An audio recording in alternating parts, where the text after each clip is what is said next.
Thanks for tuning in to our bonus episode preview.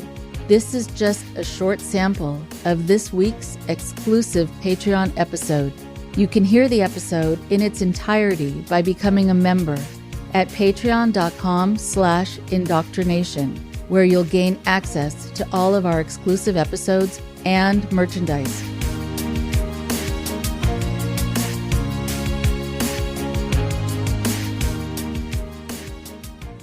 Hi, everybody. Thank you so much for tuning into a very special bonus episode, and thanks especially for helping to keep the show on the air by supporting us on Patreon. We could not do it without you. This episode is a little bit different than usual, and that's because the guest is, well, me.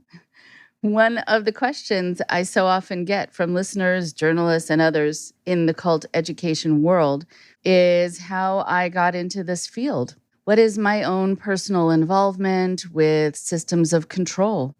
So I thought it would be good for listeners to hear a little bit more about my motivation and get a chance to hear me share some insights on the work that I've done as a cult interventionist for over 30 years now. I don't often talk about myself. I really enjoy hearing other people's stories, and I enjoy having you hear them, but that's why today is a bit different.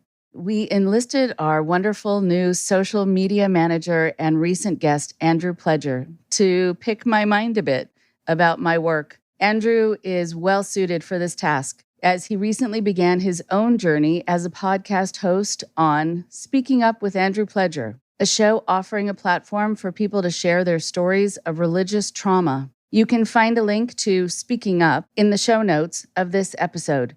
In a few weeks, listeners of Speaking Up will get to hear this interview, but I wanted to give my Patreon supporters a sneak peek of our conversation before anyone else. Here is my talk with Andrew now.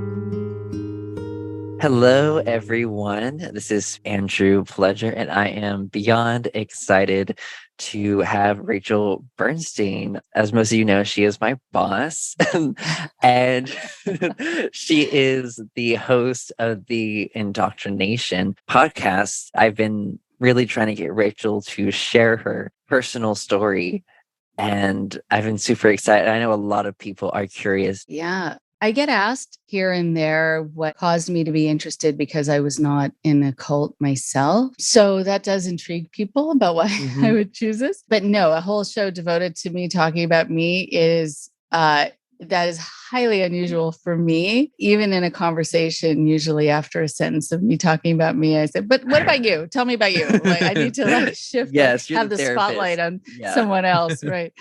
As you talk, also, you get insights even about yourself. So I'm kind of excited for that possibility.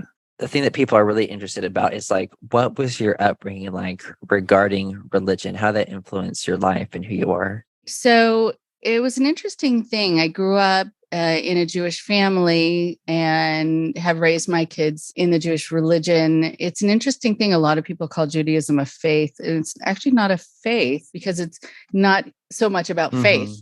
Yeah. It's, I was raised with this idea of what my rabbi would call predicate theology, which is the action step. Now that you sort of have learned what is a good way to be in the world, what's right and what's wrong, what are you going to do? What are you going to do with that? And how are you going to fix things? And how are you going to put that into practice? Not just in sort of a passive way of having faith or waiting for something to come your way. So how do you make it happen? And to use religion as a guideline for what direction to go in. And again, how to really define your conscience and your moral code, how you intertwine that with the decisions you make in your life for yourself and for the world. So yeah, I was raised with going to Jewish day schools, going to Jewish summer camps, but, you know, all with a very traditional bent, but also egalitarian. It was an interesting mix where boys and girls were equal. But still, I learned a lot about the prayers and learned a lot of Hebrew. And then raised my kids in the same sort of way, not pushing it, but just offering it and to see how much they how much they liked, how much spoke to them. And, it's been different for my different kids. What is your faith like now? Because I know you're an atheist. Is that true? I think. Yeah. I mean, it's an interesting thing to classify yourself in a realm where I feel like we know so little. That's my sense. I remember talking to my mom, who will soon be 90, but I remember standing with her in her garden, and she said, it's amazing what God has created. And I thought, I don't even really see it that way. She said, well, then who created this? And I said, I actually don't know, but I'm okay with not knowing. And maybe one day we will know, and it'll probably blow our minds. But I feel, and this is not at all to offend, this is just my personal view. We don't have the answer yet. And the idea of God was something that was created by humans, not believing that God created humans. Was that the first time when you talked with your mom, when you started questioning it, or did you question before that? Well, when I was younger, I did believe in God. I remember at night I would pray to God. If I was nervous about something, I prayed to God. And then I started hearing all these stories that just didn't quite come together. I was raised with so much Holocaust history. A lot of people grappling with trying to figure out where God was. If these are your quote unquote chosen people, I'm like, chosen for this? Also, if God is there, why would God let this happen? How do we answer those questions? So it stopped being able to be something that could easily be applied once I started finding out about people suffering and what was happening unabated, that people had opportunities, even the presidents had opportunities to intervene and didn't bomb the railroad tracks going to the concentration camps just because politically it wouldn't have been a good idea. Where was God there, sort of guiding their hand to do the right thing? And, having Passover Seders, which I have been leading since my dad passed away when I was young. The torch was given to me to lead them. And I remember being asked a lot, well, okay, so, Jews were enslaved for 400 years, African Americans enslaved for hundreds of years. Where was God? When there wasn't a kind of an answer to the question, and the answer felt forced. Like, well, that was to help people have a sense of themselves, or to really cultivate this feeling of a need for freedom. I thought, that sounds like BS. Like, that's just like, that should make sense of something that where the answer doesn't quite fit. It was like, square peg, round hole theology to me in that moment. I thought, so I thought, well, you know what? Why don't I just shelve that for a while and think that maybe there isn't kind of an order to things and a reason for everything. And maybe there's happenstance and chaos and things that just happen for no reason at all. I remember also, it was a long answer, but I remember my rabbi one time being asked, why me? Why did I get cancer and my sibling not? What did I do wrong? And I remember him talking about how nature doesn't have a conscience. Something bad doesn't happen to you because of you. That also sort of pushed God a little bit farther away. I don't think that was his intention, but I thought, okay, well, then there isn't predestination and there is randomness. There are some people who are much more comfortable with that than others. There are times in people's lives where they go back to belief. And it could be that if I'm going through a very hard time or an illness, God forbid, right? I even say God forbid, but that's just an expression, that I might start praying to God. Like, fine, jury might still be out that if there's a God or not. And it's more like, why not? Which is very Jewish. Like, why not? I'm kind of all over the place with it, but I guess my sense right now in my life is I don't need it. And it doesn't make sense to just answer the question that way. Yes, that's so interesting because, like, when I've talked to different people who deconstructed their belief systems, they're like, the answers they gave me weren't satisfying anymore. And like, that's what I see with what you're saying. You're like, they gave me these answers, but they weren't satisfying. And it's really interesting too, how you're talking about the nature thing, because I think honestly, what your rabbi told you was a healthy way to look at it. Were there any teachings in Judaism that you felt like were toxic to you in any way? I'm just curious. Yeah, I mean, I think the Job story is problematic because what is the lesson there? And wow.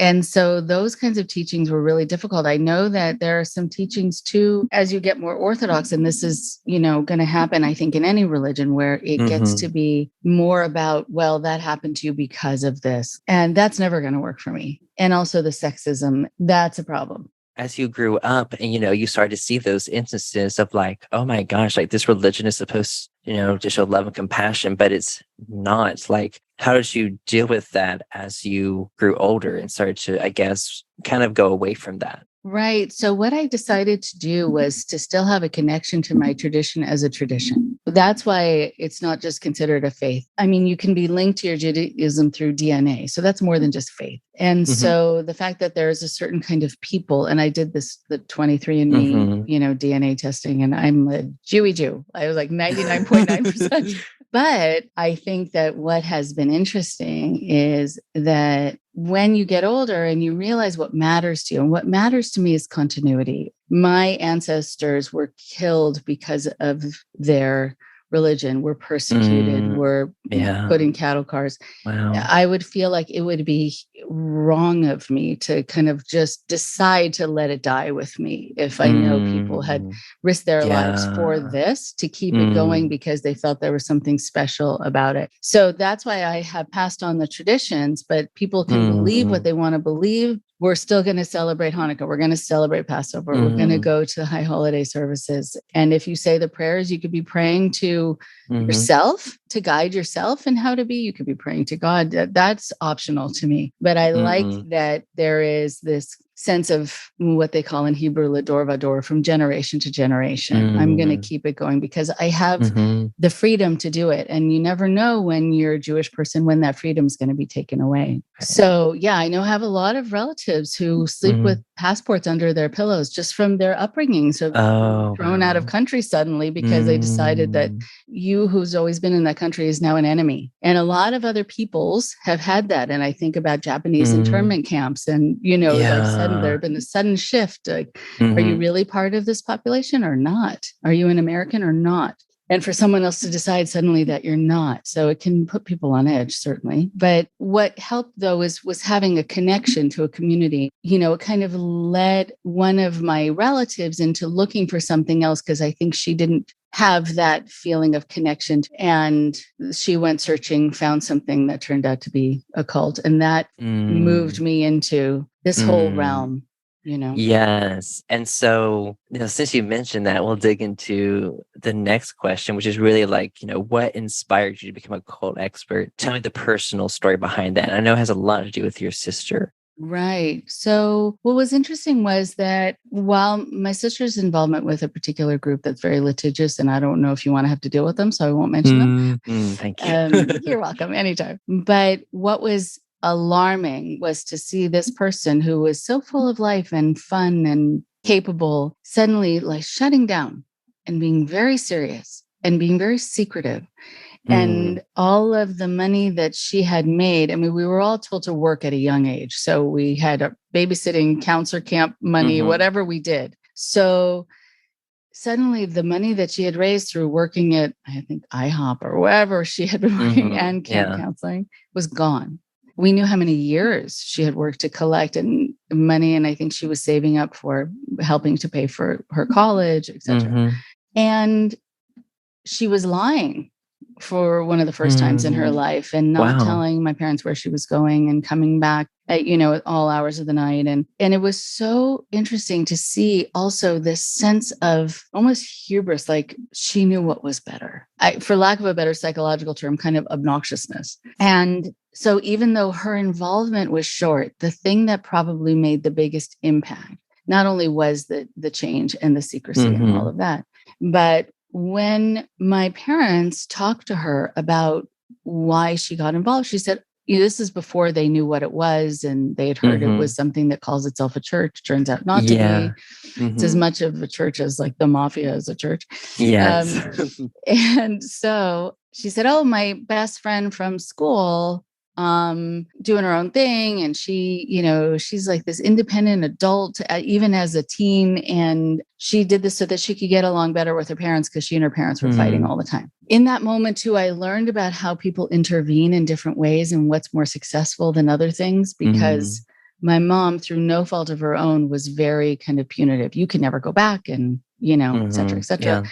That was not going to work, especially for like a 17 or 18-year-old. But my dad, who had his own way, said to my sister, would it be okay if we called your friends' parents? And if they agree that this has actually been a good thing, even if we're not happy with how it's gone and we don't like the secrecy and that all your funds are gone, et cetera, and you've changed in so many significant ways. If this really has helped in family relationships, in their family relationship, okay, then we'll consider it. My sister, not knowing that there was anything suspicious yet about this group, said, sure. And my dad called the parents, and I remember he put it on speaker or whatever. And my dad introduced himself, et cetera, and said, it seems like your daughter is doing so well. And even though she's living independently now, she has this great relationship with you. And there was this silence. And suddenly the mom of this other girl said, where did you see our daughter? And my dad said, I'm sorry, what do you mean? I actually haven't seen your daughter, but I know my daughter is friends with your daughter, whatever. She said, we put out a missing persons report. We don't know where she is. And so it was so startling because the way it had been defined by the group was, this is how you get along better with people. This is how you get along better with your family, get along better with your parents, by never seeing them again. That actually was startling to my sister. Wow. Because she didn't know that was going to be the intention. Like, that's the trajectory. So I thought, what the hell is this? And then we started doing some research, found out this group gets tax exempt status as a church. Oh, and she also dropped out of school because school's not important. No. Okay, so that was the first step. I then started learning about cultic groups.